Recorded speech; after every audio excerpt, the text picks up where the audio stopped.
listening to Loving BDSM Podcast, Episode 20. Hey everybody, Kayla Lords here discussing dominance and the pedestals we submissives put them on.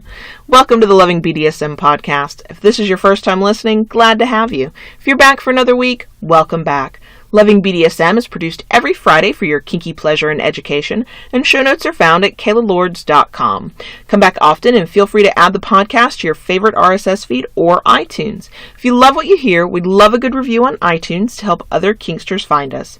You can follow me on Twitter at Kayla Lords or stalk John Brownstone at southernsursplace.com. All links are in the show notes. A reminder for any kinky, sexy, or erotic business types out there, sponsorships of the show are available. Since we're still a baby podcast, rates are very reasonable right now. Contact me at kaylalords@gmail.com for information. Okay, y'all, I have a confession to make. I recently told John Brownstone, my sweet and sadistic daddy, that sometimes he's more vanilla than a vanilla bean. I thought it was funny. I still think it's funny. I think he was a little horrified. It was really freaking funny, at least at the time. He'd done what I consider a stereotypically man thing. He let his attention wander while we were talking, and when I asked him a question in the course of the conversation, all I got back was a huh? Now, if this happened on a more regular basis, I'd really be annoyed by it. But it just made me laugh because it was so stereotypical and a little unlike him. A little. It was also a good reminder that no matter how kinky we are or we want to be, some vanilla things sort of prevail. Like not listening when someone talks to you. It's a human thing. It's not vanilla or kinky. Getting distracted and wandering off. Or my favorite, that is definitely what I consider a man stereotype. Not being able to do multiple things at once. Daddy will admit it. He can't multitask, and he's not going to try. Me, I don't know how to do one thing at a time. I'm wired to multitask. Helps me get it all done and be as efficient as possible. Anyway, what's that got to do with anything? That conversation and the realization and the whole vanilla bean thing reminded me that submissives, especially when we find a dominant we really care about, even if they aren't our forever dominant, we'll put them up on pedestals. Our dominants can do no wrong. They're perfect. Every word they say is divine and right. And I call bullshit, y'all. Yes, John Brownstone is the best person to ever enter my life. He is the love of my life. He is the only man I can imagine being this vulnerable with. But you know what? He's not perfect. Now, I can just imagine the pretend look of shock he's getting right now as he hears me say this. Guess what? You're not perfect, and neither is your dominant, okay? Accepting that now is going to save you a lot of heartache down the road. Dominants are people, first and foremost. They screw up. They make mistakes. They fart. Really, they do. I swear to God. Anyway, when a submissive puts a dominant on that pedestal, no matter how deserving they may seem, there's only one place for them to go after that. Down. The first major mistake, like not hearing your safe word or telling a lie, even when they can't imagine telling a lie themselves, it can still happen. No matter, whatever it is, whatever that first big mistake is, it's a double hurt, okay? First, because the mistake happened and whatever came from that, whether it was human error or not. And second, because at that point, you're going to have to face the reality that your dominant isn't perfect. Now, the other mistake we make, which can be truly dangerous, is when you as a submissive forgive your dominant when you shouldn't, and you allow them to do things they shouldn't. Some dominants are good people with a lot to learn, and others are assholes who shouldn't be allowed to be in charge of a teddy bear, let alone a human being. If you decide that your dominant can do no wrong, and you accept whatever they tell you or do to you, even when it doesn't feel right, causes bodily harm, messes with your sense of self, or damages you emotionally, now we're in a serious danger zone. Danger, Will Robinson, danger. And a mental high five to anybody who got that reference. Now, in that moment, you falsely put them on a pedestal that they never deserved in the first place because they're human and nobody should be on a pedestal. But it's your health, emotional and physical, that are threatened. So how do you prevent doing the pedestal thing? Or if you put them up there, how do you get them down from it? Well, part of that comes with time and experience. The more dominance you have, the longer you're submissive, even if it's in the same relationship, the longer you do this, the easier it becomes to not do it anymore. Now, I know I put my first dominant on a pedestal. He wasn't perfect, and I'm sure there were issues I still don't know about while we were together. But when he did the very human thing of running away from our relationship at the end, I was devastated on several levels. First there was the whole, oh my God, a submissive being dumped by a dominant is one of the most painful things I've ever experienced. But two, I felt like I'd been tricked. He wasn't the man I thought he was. The man I thought he was would never have run from the end of that relationship and run from my pain. Now, what I thought he was supposed to do, I still don't know. But he wasn't the man that I thought he was. And part of that was because I refused to accept during our relationship that he wasn't perfect. Just absolutely perfect, whether in general or for me. Now, the other way to prevent or deal with the pedestal thing comes from communication.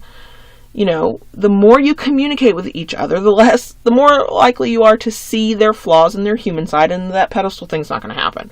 So when something doesn't seem right, you have a responsibility as a submissive to say something. Whether that's using your safe word because you're in pain, the bad kind, y'all, or you're not feeling safe in a way you didn't negotiate. Or maybe it's bringing up issues that are bothering you or things you don't understand. Look, y'all, it's okay to question your dominant's motives. And by that, I mean asking why they assign the tasks they do, or ask you to do certain things, or deny certain pleasures. If you're on orgasm denial, you should know why. They should be willing to help you understand so that you gain a certain comfort level with what's happening to you, and so that you can fully and enthusiastically consent. Giving you the answer because I said so or because I'm the dom isn't acceptable. Just FYI right there. And if you're getting that answer, please don't put that person on a pedestal. Okay? Just don't. I mean, I can forgive you if they have done everything right so far and it's been wonderful and you're having the best sex of your life, or you're feeling, the most complete you've ever felt in your life. Okay, it's a little natural to put that person who helps you feel that way on a pedestal. But if you've got the guy, I say guy, it could be a woman. If you've got the butthead who is giving you non-answers, please don't put that person on a pedestal. Okay, so, come off my rant a little bit there. Sorry about that. The way that I have found that best combats that urge to, bow down to your dominant. I don't mean kneeling. I mean, oh, they're up on this pedestal and they're up on high and the angels are singing and it's wonderful. Okay, that kind of pedestal, you have to find the humor in their more human moments that aren't very domly at all. Like in our case, it's the funniest thing I've ever seen when he gives me this blank look. When I've been talking and he doesn't want to admit that he wasn't listening, and here I am asking a question. That is hilarious to me. I know he feels bad, and I also know he doesn't want to have to admit that he completely tuned me out to look at his phone or whatever he was doing. Now, instead of getting hurt by it, I laugh hysterically. Now, for the record, I said it earlier, I'll say it again. If he made a habit of treating me that way, then we've got some serious issues and we're going to have a conversation. But that's not the norm for us. Normally, he's very attentive. He's my dom. He's my daddy. If I'm discussing something stupid, asinine, or very important, it doesn't matter, I usually get his full attention. So when it doesn't, I love to joke around and I love to find reasons to laugh, mostly at him because it's such a thing. You can laugh at your dominant. Yes, you can, because they're not up on that pedestal and you're not treating them like, they came down from heaven above or something. So I say things like, OMG, I forgot you can be such a typical man. No offense to men out there. And I don't think he appreciated me saying that. Or I come up with something like, God, you're more vanilla than a vanilla bean. And I really don't know where I came up with that one either. It just sort of rolled off the tongue, and he laughed, but that confused, what the hell did you just say laugh? I was rolling. Tears streaming down my face. I thought it was the funniest thing I'd ever said. So, look. When you find yourself in a place where you think your dominant can do no wrong or that they're perfect, stop. Stop everything. Remember that they're human, flaws and all. They're going to make mistakes. They're not going to always get it right, and that's okay. Or they're going to do things that we don't consider very dominant, like not listen to you, or forget to bring home milk when you ask them to stop at the store, or just do something stupid and silly. And if you find yourself going along with things that make you feel bad or go against your limits or cause real physical or emotional pain that you don't enjoy, stop right there too.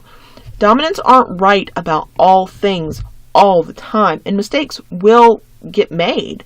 If something doesn't feel right, you have to say something.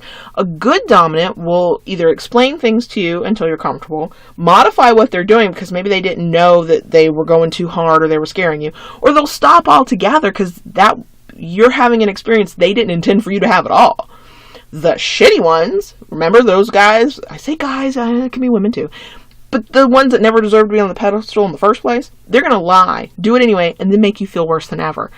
Don't put anybody up on a pedestal. Just don't do it, whether they're really great or not so great. And if they're not so great, could you run? Just run from them, okay? Just run. Personal message, personal plea from me to you. If you've got one of the crappy ones who ignores your limits and lies to you or does things you don't like, and I mean that you didn't negotiate and consent to, run. Don't put them on a pedestal. Now, don't get me wrong though. It's okay to think you have the best dom ever. I know I do. But I never forget that he's not completely perfect and won't make mistakes. What matters is that he's perfect for me. Flaws, farts, and all. Okay, that's it for me this week. As always, if you have questions or topic suggestions, you can send them to either myself or John Brownstone. We will answer you personally, and you may hear your question or topic in a future episode. And yes, we will protect your anonymity. Don't forget, sexy business people, sponsorships for the show are available. Contact me if you're interested. Okay, y'all. Forget my rants. Try to remember my point. Keep it kinky, and we'll see you next week.